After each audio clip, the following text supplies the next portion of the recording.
नमस्कार प्रिय दर्शकों, आज की यह कथा साधारण नहीं है।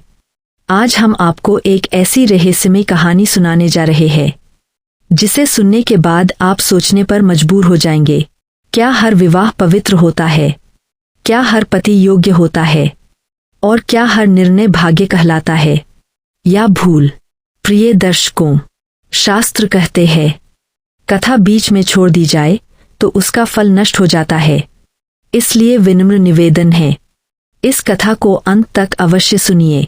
तो चलिए शुरू करते हैं। बहुत समय पहले की बात है दर्शकों, जब धरती पर राजाओं का शासन था और निर्णय केवल तलवार से नहीं बल्कि धर्म और विवेक से लिए जाते थे।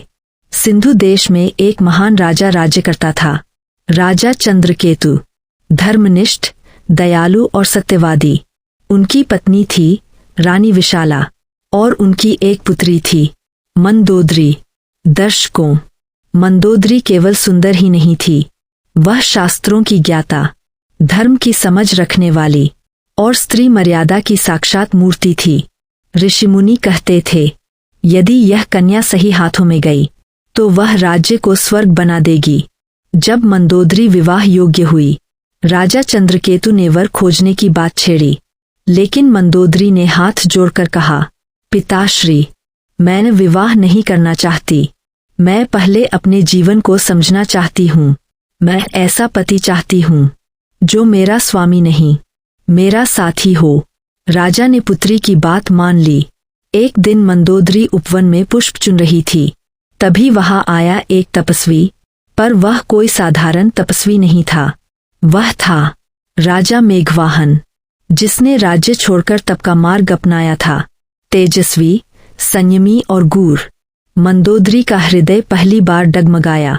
मेघवाहन ने कहा, मैं तुम्हें पत्नी नहीं बनाऊंगा क्योंकि मैंने संसार त्यागा है, लेकिन यदि तुम चाहो तो हम वचन से बंध सकते हैं। दर्शकों, मंदोदरी ने वह वचन स्वीकार किया।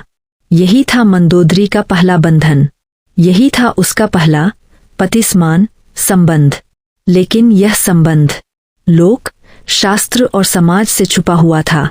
समय बीतता गया, मेघवाहन का मन तब से डगमगाने लगा। उसने कहा, मंदोदरी, मैंने व्रत तोड़ा है, अब मैं इस संबंध को नहीं निभा सकता। और एक रात वह चला गया, कोई विदाई नहीं, कोई उत्तर नहीं। दर्शकों, यही वह क्षण था जब मंदोदरी ने पहली बार जाना, हर त्यागी संत नहीं होता और हर वचन सत्य नहीं होता। उसका मन टूट गया, आत्मा घायल हो गई। उसी समय लंका का राजा रावण मंदोदरी की विद्या और सौंदर्य से प्रभावित हुआ। उसने विवाह का प्रस्ताव भेजा। मंदोदरी ने सोचा, जिसने वचन देकर छोड़ा उससे अच्छा है जो खुले रूप में अपना स्वभाव दिखाता है। और यही उसकी सबसे बड़ी भूल थी।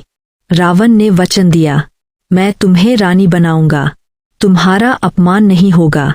दर्शकों, मंदोदरी ने यह नहीं जाना कि अहंकार का वचन कभी निभाया नहीं जाता। रावण के महल में मंदोदरी ने ऐश्वर्य पाया, लेकिन सुख नहीं। वह जान चुकी थी, विवाह भाग्य नहीं, परीक्षा है, और गलत चुनाव का मूल्य जीवन भर चुकाना पड़ता है। दर्शकों, यही कारण था कि मंदोदरी हर बार रावण को समझाती थी, अहंकार विनाश लाता है, क्योंकि वह पहले ही अपने जीवन में गलत पुरुष चुनने का परिणाम भोग चुकी थी। हर विवाह प्रेम विवाह नहीं होता, हर त्यागी संत नहीं होता और हर पति रक्षक नहीं होता। विवेक ही स्त्री और पुरुष दोनों का सबसे बड़ा आभूषण है। दर्शकों, यदि यह कथा आपके हृदय को छू गई हो तो इसे लाइक और शेयर जरूर करें। और यदि आप भी धर्म, मर्यादा और सत्य के मार्ग पर विश्वास रखते हैं तो कमेंट में लिखिए, जय श्री राम।